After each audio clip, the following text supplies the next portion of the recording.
Hello, road travelers. Welcome to yet another episode of Root Podcast. Jujurly speaking ya, aku masih amat sangat nggak percaya aku bisa ngomong sebagai host di Root Podcast ini. Apalagi aku diberi kesempatan untuk ngobrol dengan sosok-sosok yang sangat hebat dan bahkan sangat inspiratif. Hosting a podcast is secretly a dream of mine. Yup, it's a secret. Dan waktu kemarin kita finally decide untuk buat podcast ini, something in me langsung kayak gas aja. Dan maybe it's finally time for me to get out of my comfort zone. Nah, kalau road travelers ada yang sama juga nggak sih? Sometimes kita punya impian, tapi kita udah ngebatasin diri kita sendiri dulu, bahkan sebelum mengejar mimpi itu. Kalau menurut road travelers, apa sih batasan dalam mengejar mimpi? Dan sebagaimana penting peran traveling dalam mengubah pandangan kita terhadap mimpi? Ngomongin tentang batasan mengejar mimpi nih, banyak yang bilang, semakin bertambah usia, semakin sedikit kesempatan yang kita dapat. Tapi, apa benar seperti itu?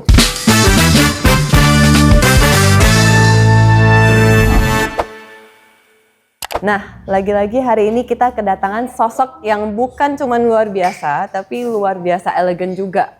Beliau ini membuktikan kalau mengejar mimpi itu nggak ada expiry date-nya. Now, without further ado, let's welcome the second winner of Face of Indonesia 2026 yang sebentar lagi akan mewakili Indonesia ke Face of Asia 2026 di South Korea. And let's welcome Miss Herlina Arifin.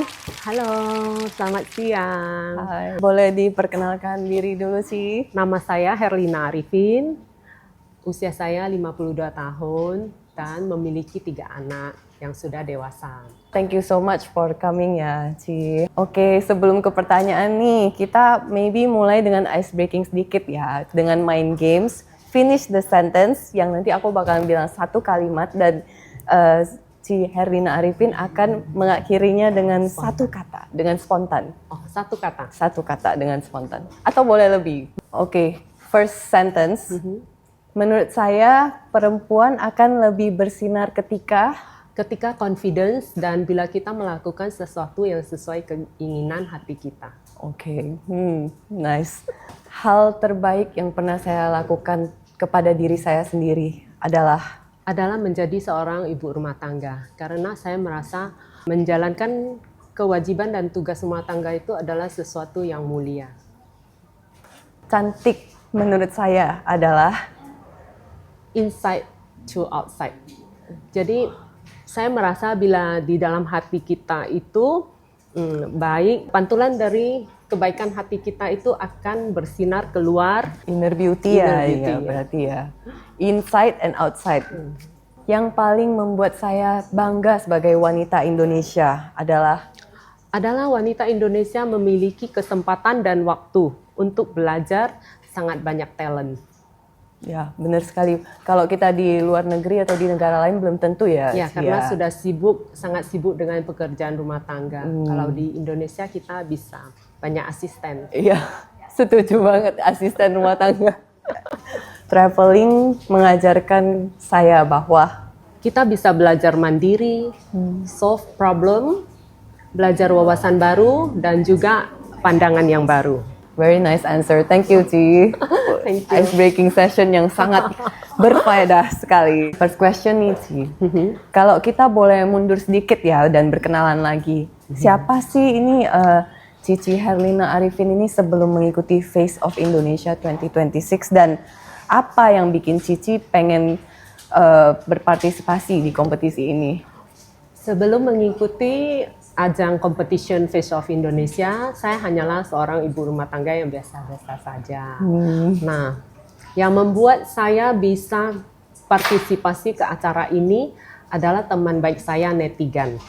Terus terang, Neti ini sejak 8 tahun yang lalu sudah selalu mengajak saya untuk ikut ajang seperti ini. Pada saat itu saya tidak menanggapi ya, karena saya pikir tidak mungkin saya bisa ikut. Jadi, tetapi ya Neti tidak menyerah dan selalu terus mendorong hingga yang tahun 2026 ini sejak bulan Maret lalu, Neti sudah selalu, Yin ada ajang ini, daftar yuk, daftarlah kamu ikutlah gini-gini. Pada saat Maret saya masih belum ada tanggapan. Sampai bulan Mei, seminggu sebelum pendaftaran ditutup, Neti selalu follow up saya. Sudah daftar belum? Sudah daftar belum? Sampai terakhir satu kata Neti yang membuat saya mau ikut adalah, Neti bilang, gampang aja, kamu cukup kirim foto sama kirim video yang lagi catwalk, submit online. Segampang itu ya kayaknya ya.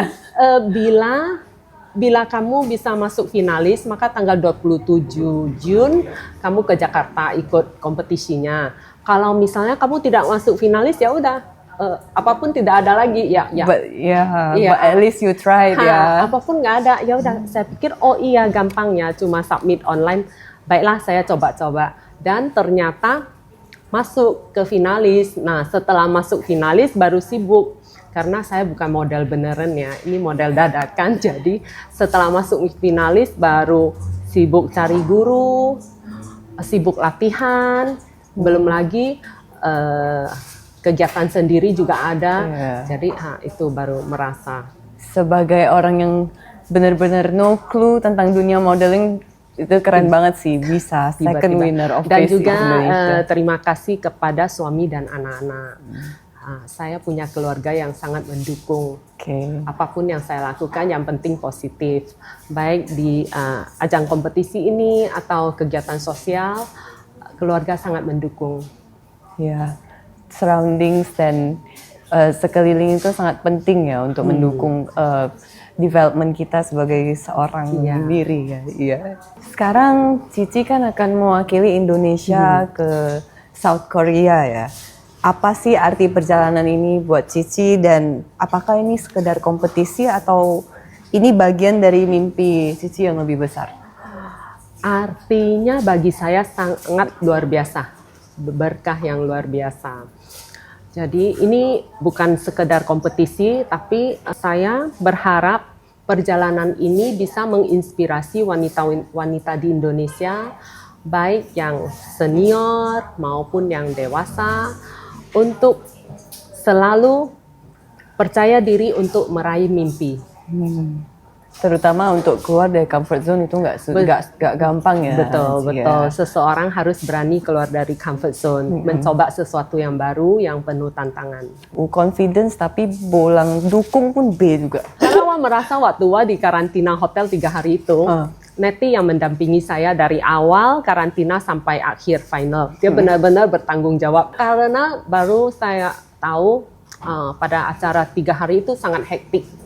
Kalau kita tidak ada seseorang yang mendamping, benar-benar kacau. Ya, karena kayak untuk first timer pasti bingung sih dari pagi sampai terus, malam ngapain. Acaranya padat. Pagi mulai jam 8 sudah ada schedule-nya. Acara ini sampai malam jam 10. Iya sih. Bisa dibayangin sih kayak harus gimana. ada yang support dan terutama juga supporter terbesar dari saya adalah guru saya, coach Kelana Limster. Sangat bersyukur ya karena ketemu coach yang sangat bertanggung jawab. Ya sih. Bertanggung jawab untuk dia benar-benar kebaikan serius dan fokus loh. Di kompetisi itu yang dia monitor, dia coaching itu cuman kebetulan ya, dia cuma coaching. Dari kami senior ada 14 orang partisipan. Kebetulan yang murid Kelana hanya saya sendiri. Ada yang dari Jogja, dari Surabaya. Kebanyakan sih ini kontestan dari Jawa Jakarta. Ya? Oh, Jakarta. Jakarta ada sekitar Medan satu aja. Keren Mungkin juga. tahun depan di Medan bisa banyak yang ikut ya. Ya sih, menurutku kita kayak harus kirim sebanyak mungkin. Membuka opportunity ya. Betul. Bagi cici-cici. Kirim mama juga. Oh ya bisa, boleh. Nanti kita diam-diam daftarin ya. Ya harus. Yang penting ikut dulu, menang atau enggak menang itu nggak usah dipikirin. Yang penting udah berani untuk get out of your comfort zone, menurutku udah hebat banget sih.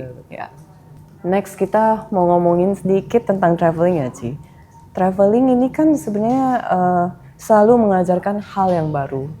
Menurut Ci Herlina, apa pelajaran terbesar yang didapatkan suatu traveling? Pelajaran terbesar yang pertama adalah tentu semakin membuka wawasan kita. Karena setiap traveling kita pasti bertemu dengan orang-orang yang berbeda. Dengan masing-masing budaya dan latar belakang yang berbeda.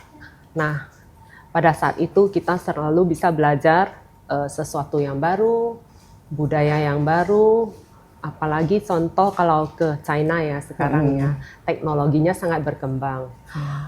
Tiba di satu kota aja kita lihat itu elektrik car-nya, di mana-mana misalnya ya. di Chongqing, brandnya A, B, C, D beda. Sampai ke Shanghai ketemu lagi brand yang beda-beda lagi. Belum lagi mobil di sana kita naik naik Didi ya. Naik Didi di dalam mobilnya sangat luxury dengan kecanggihannya, bagaimana kontrolnya dan juga tempat duduknya yang nyaman. Asal kita panggil Didi yang datang seperti mobil Alphard yang baru. Iya, tapi ini untuk konteks nih Cici pasti ordernya Didi yang premium ya, ini ya, yang lux kan, benar kan? Iya. Tapi menarik sekali sih karena dari pandangan si Herlina Arifin ini dia melihat China dari berbagai otomotif kan, dari perkembangan secanggih apa China itu, iya. apalagi di Medan ini kan, maksudnya di Indonesia bahkan merek-merek mobil elektrik itu kan masih beberapa aja, di sana itu sampai Z ya. Ya. Kita di Shanghai lihat merek yang ini sampai ke Beijing udah lupa di Shanghai itu yang merek-mereknya apa, saking banyaknya brand sih. electric vehicle di sana. Berarti Cici dan mungkin sekeluarga ini lebih tertarik ke otomotif juga ya? Enggak juga, kebetulan kayaknya dibanding dengan negara lain boleh dibilang Didi Car yang di China ini sangat nyaman. Sangat nyaman. Walaupun yang standar aja pun yang nyaman juga ya. oke. Iya, bener sih. Harus dicoba. Juga kalau dalam traveling seperti pertanyaan tadi, paling banyak saya belajar adalah toleransi. Karena sesama teman perjalanan, kadang suami, anak, ataupun teman-teman masing-masing pasti punya selera dan keinginan yang berbeda. Contoh, soal makanan, atau soal tempat yang mau dikunjungi, atau soal mau naik kereta api atau naik bus, pasti ada beda-beda ya. Nah, pada saat itu ada yang mau style A, ada yang mau B. Nah, saat itu kita harus kompromi dan toleransi. Itu sungguh melatih kebijaksanaan. Di akhir dari traveling, kita selalu memetik suatu memori yang sangat berharga, atau kadang ada juga kenangan manis, pokoknya asik lah. Iya. Next question. Nanti kan si Herlina Arifin ini akan mewakili Indonesia ya ke Korea Selatan. Apa nih budaya Indonesia atau something dari Indonesia yang ingin banget Cici introduce ke Korea Selatan ini? Something dari Indonesia ya. Karena saya suka fashion, tentu saja. Dan kami dalam rangka acara fashion ke Korea Selatan, tentu saja yang ingin saya sampaikan ke teman-teman di sana adalah baju-baju dari Indonesia yang terbuat dari baik kain-kain tradisional seperti ulos, batik-batik. Sekarang kan bagus-bagus ya bahan-bahan dari Indonesia. Juga didukung oleh desainer Indonesia yang muda dan berbakat dan brilian. Seperti desainer di Jakarta ada Mr. A yang baju batiknya bagus-bagus. Di Medan kita juga ada Andres Lim. Di Sela, Kenny Koja. Iya, semakin banyak ya desainer. Semakin banyak desainer top Kota Medan yang bisa menghasilkan baju-baju yang bagus dengan bahan-bahan tradisional. Jadi ada show something nggak di South Korea? Boleh spill nggak? Kebetulan kami, ini sebenarnya pertandingannya 5 kategori. Kita yang kategori senior. Jadi ada kategori kids, preteen, teen, adult, senior. Nah, yang senior ini tidak ada kompetisi bakat. Adult dan senior tidak ada. Tapi kalau yang kids, preteen, teen ada kompetisi bakat. Jadi ada yang suka K-pop, ada yang suka nyanyi, main alat musik atau apa, itu bisa dikompetisikan di sana. Di malam final itu ada 4 kali naik stage. kali pertama naik stage itu terus terang ya sangat nervous. Untuk bisa jalan di stage itu bayangkan ya kita yang nggak biasa show itu butuh keyakinan diri yang luar biasa. Iya. Mungkin dibantu dengan mentor dan coaching Betul. membantu mental juga ya, Iya, jadi lebih itu sangat. confidence. Selama mengikuti perjalanan pageant Face of Indonesia ini, pastinya Ci Herlina ketemu dengan orang dari berbagai macam latar belakang ya. Menurut Ci Herlina ya, sebagaimana penting sih peran traveling dalam membuka wawasan kita dan membangun percaya diri kita? Sangat penting ya. Karena melalui traveling kita melihat banyak hal, belajar banyak hal. Nah, pada saat saya bertemu dengan berbagai kontestan di Jakarta kemarin, ada yang dari Surabaya, dari Jogja, dari Jakarta juga, dengan latar belakang dan budaya yang berbeda. Tapi karena berbekal pengalaman dari traveling, kita jadi lancar berkomunikasi. Misalnya mau bahas tentang sesuatu di Korea negara atau apa, kita sudah ada sedikit modal ya, karena pernah traveling di sana. Jadi maksudnya kayak karena traveling ini mungkin kita jadi bisa lebih relate dengan orang-orang dari berbeda latar belakang ya. Iya, Mempersatukan kita dengan topik traveling gitu ya, maksudnya. Iya, betul. Jadi bisa berkomunikasi dengan baik. Next question ya, Ci. Banyak orang sekarang ini kan di usia tertentu mungkin mereka bisa merasa apakah ini udah too late ya mengejar mimpi ya. Tapi apa yang membuat Ci Herlina ini bisa mengambil langkah besar ini? Karena menurut saya sendiri usia 52 tahun itu tidak termasuk tua. Saya merasa saya masih muda. Karena saya merasa saya masih ingin belajar sangat banyak. Misalnya seni, musik, sastra, talent, dan sebagainya. Saya merasa, kalau saya ada waktu, saya mau belajar ini lagi, saya mau belajar itu lagi. Jadi, yang penting ada niat dan berani mencoba. Jadi, tidak ada kata too late, tidak ada alasan untuk tidak mencoba sesuatu yang baru. Kalau aku boleh simpulkan ya, menurut aku justru kerasa ingin tahuan dan rasa ingin belajar ini malah membuat kita semakin muda. Ya sih ya. Mungkin ya. Iya, semakin semangat hidup kan. Contohnya misalnya kita mau ke gym, mulai ikut kelas Zumba, kelas combat atau berlatih dengan PT. Saya merasa ya dengan berolahraga kita mendapatkan tubuh dan jiwa yang sehat. Melalui tubuh dan jiwa yang sehat, mungkin ya kita akan terlihat lebih muda. Oke. Last question ya, Ci. Mungkin buat road travelers di luar sana yang merasa aku udah terlambat, aku udah gak muda lagi, dan aku belum berani mulai. Apa sih satu pesan yang ingin Ci Herlina sampaikan kepada mereka? Pesan saya, do not underestimate yourself. Seseorang itu punya potensi yang sangat luar biasa. Asalkan kita mau set our direction, fokus pada tujuan kita, dan mulai melangkah melatih diri, saya percaya suatu hari mimpi kita semua bisa tercapai. Good answer sih. Untuk road travelers yang juga punya mimpi untuk menjelajahi dunia, ingat usia itu bukan batasan bagi kita. Yuk punya keyakinan diri, terus bekerja keras dan cari uang untuk bisa traveling ke kota ataupun negara manapun yang Anda impikan. Dan jangan lupa selalu ada Raya Utama Travel yang akan menemani segala keperluan traveling Anda. Root, your lifestyle travel partner. Thank you for watching, Root Travelers. Bye-bye. See you on the next episode. Thank you.